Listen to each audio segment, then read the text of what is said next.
Hey everybody, Star 6 Wars 1 here, and welcome to the next part of Persona 3 vs. 11 Eyes for the Villain segment.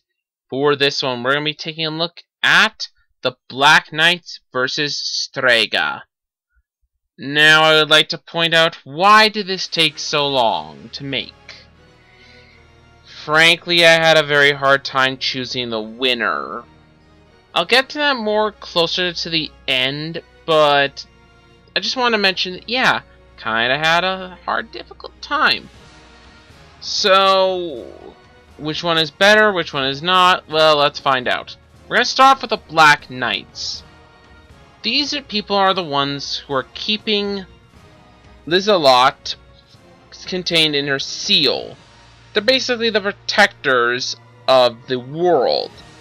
However, most people don't know that, and you won't know that till very later in the show. Or visual novel. That these guys are actually the good guys, and you fight them for the entire thing. Though, you could tell that their minds have been corrupted, or they've gone slightly insane over time. Which actually makes sense if you think about it. As they have been sealed away in there for into well over 60 years. So yeah, they're a little temperamental and insane. And not willing to listen, justifying their reason as to why they fight the main protagonist in the first place. That's at least my theory, is that they've gone kind of insane. But, what are they individually? Well, they're named after the 7 deadly sins. At least 6 of them. We have Avaretta, which is pretty much greed. Superbia, which is pride. Ira, which I believe is wrath. Invida, which is envy. Gula, which is gluttony. And Aisida, which I believe is sloth. These are the ones that I think. I know that lust is missing, but we'll get to why that is a little later. How are they individually? Well, Ira, Invida, Gula, and Aisida feel very one-note and not that interesting until you get to their backstories, which I will not explain here because it was never explained in the anime. The only two that really have a big involvement in the anime are Avaretta and Superbia. Superbia is basically one of the most dangerous characters in the show, being responsible for killing off one of the main characters and directly killing off one of the characters. Superbia is also the only one who still retains her human side. And it is later revealed that she is the one who actually created the Black Knights. Yeah! So Superbia is basically very dangerous. No, I will not get into too many spoilers about her. Though she and one of the other characters, Misuzu, do have a connection. Won't reveal what that is, though. I'll leave it at that. I like Superbia. She's actually a very well-developed character, and I quite enjoyed her. Another character I quite enjoyed, but I think didn't get enough screen time, Avaretta. I would have liked to know more about Avaretta, especially since we got hints of what he's like, and the fact that he and Superbia are probably love each other, or at least one of them loves the other. Not sure how that works, but I really like it, and I'm quite interested to see more of him. Unfortunately, we never do, but what you get, what you get. Ultimately, the Black Knights for me seem to symbolize the quantity over quality. There's lots of members, but a lot of them feel either one-note or underdeveloped. Superbia being the only exception. Sadly. How about Strega? Strega has far less members, only 3. Jin, Takaya, and Chidori. Jin is for me the most What's a good word? One note. I'm sorry, I'm not that fond of Jin, and just didn't find him all that interesting. He's tragic like the rest of Strega, but I'm kind of sad that I would have liked to see more about him instead of the one we got to see the more of, Takaya.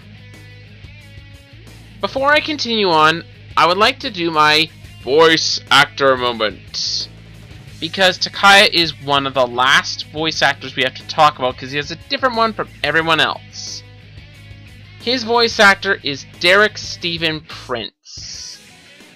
Derek has been around in quite a few anime, but for me personally, the roles I know him the best from are usually the ones in Digimon. His best being Impmon from the 3rd season. And quite honestly, I just like him. Other notable roles include Vexen from Kingdom Hearts. But I gotta be honest, Takaya is a pretty good role for him, and a very different one if you've heard a lot of his voices. Takaya himself is pretty much a nihilistic jerk who has pretty much nothing to lose and everything to gain, making him one of the a dangerous kind of villain that I've mentioned before. This is why Takaya is probably my personal favorite villain in there. But he is an hateable a-hole. Remember back when I was talking about Shinjiro, how he died? Yeah, this is the guy that killed him. In cold blood, no less. Oh, he also kills Junpei, only to be revived a little later, and basically this guy is has the most casualty list out of all the Persona 3 characters. Not joking. His current fate remains unknown, unlike the other 2 who are confirmed dead by the end. Finally, we have my favorite of the Strega members, Chidori. Chidori is by far the most developed character out of them all. I swear. She starts out very much like the rest of Strega, very emotionless and kinda cruel. But then she gets introduced to Junpei. And to be kind of honest, when the relationship continues to grow over time, it changes them both. She learns something that she has to that she wants to love and wants to be with forever, along with Junpei. However, unlike Junpei, she knows when she's going to die and how, making her definitely the most tragic of the characters of Strega, especially since when you do see her die and how she dies, makes it all the more tragic, and I don't dare spoil how. Quite frankly, that's one of those you just need to see for yourself. Quite honestly, I find Strega does the more quality over quantity. There's fewer members, but I find they're better done. You should probably know by now who the winner is here, and it's Strega. I didn't even get into all of Strega's little things like how they were experiments for artificial personas and that they're slowly dying. I didn't even get into that, and I still think they win over the Black Knights. Nothing against the Black Knights, it's just I don't think they're as good because of some minor faults. So overall, the winner for this round is Strega. Anyways, that's all from me. This has been Star 6 Wars 1, and I'll see you guys next time.